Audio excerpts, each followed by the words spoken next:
Benjamin Graham రచించిన the intelligent investor పుస్తకాన్ని అధ్యాయం వారీగా ప్రతి అధ్యాయానికి ఒక వివరమైన పేరాగ్రాఫ్గా సరళమైన తెలుగులో సారాంశం ఇస్తున్నాను.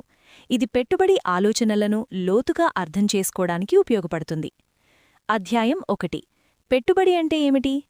ఈ అధ్యాయం పెట్టుబడి అంటే ఇన్వెస్ట్మెంట్ మరియు ఊహాజనిత వ్యాపారం అంటే స్పెక్యులేషన్ మధ్య తేడాను స్పష్టంగా వివరిస్తుంది. పెట్టుబడి అనేది భద్రత, స్థిర ఆదాయం మరియు మూలధన పరిరక్షణపై ఆధారపడిన నిర్ణయం.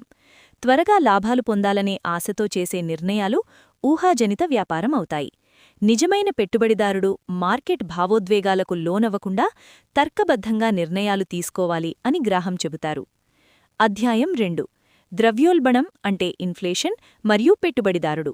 ద్రవ్యోల్బణం వల్ల డబ్బు విలువ కాలక్రమేణా తగ్గిపోతుంది. కేవలం బ్యాంకులో డబ్బు ఉంచడం వల్ల నిజమైన సంపద పెరగదు.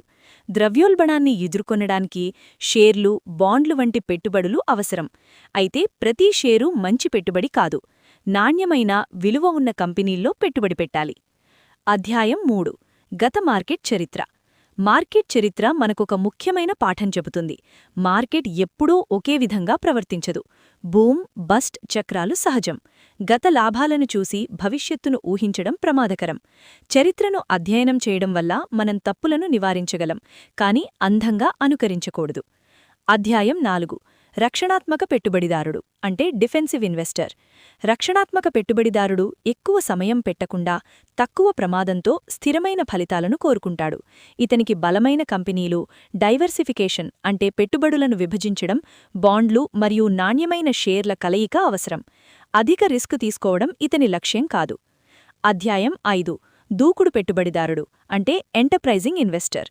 దూకుడు పెట్టుబడిదారుడు మార్కెట్లో అవకాశాలను గమనించి అదనపు శ్రమపెట్టి అధిక రాబడులు పొందాలని చూస్తాడు. కానీ ఇది అదృష్టం కాదు.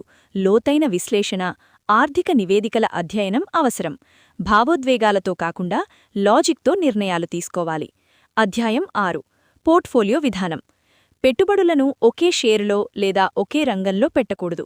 విభిన్న రంగాల్లో, విభిన్న సాధనాల్లో పెట్టుబడి పెట్టడం ద్వారా ప్రమాదాన్ని తగ్గించవచ్చు. ఇది నష్టాలను తగ్గించి దీర్ఘకాలంలో స్థిరమైన ఫలితాలను ఇస్తుంది.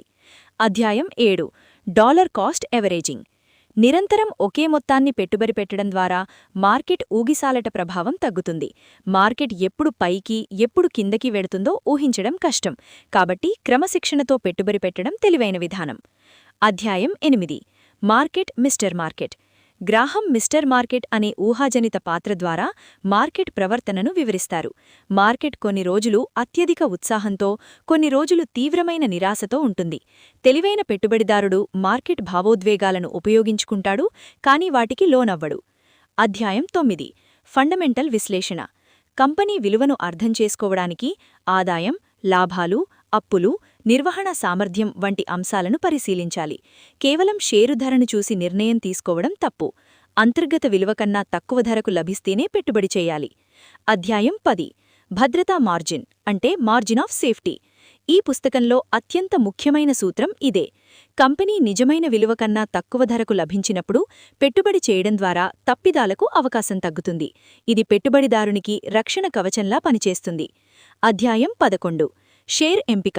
అధిక వృద్ధి కథలు, ఫ్యాషన్ స్టాక్స్ కన్నా స్థిరంగా లాభాలిచ్చే కంపెనీలే మంచివి. మంచి కంపెనీ అంటే కేవలం పేరు కాదు, ఆర్థికంగా బలంగా ఉండి క్రమంగా లాభాలు చూపే సంస్థ మంచిది.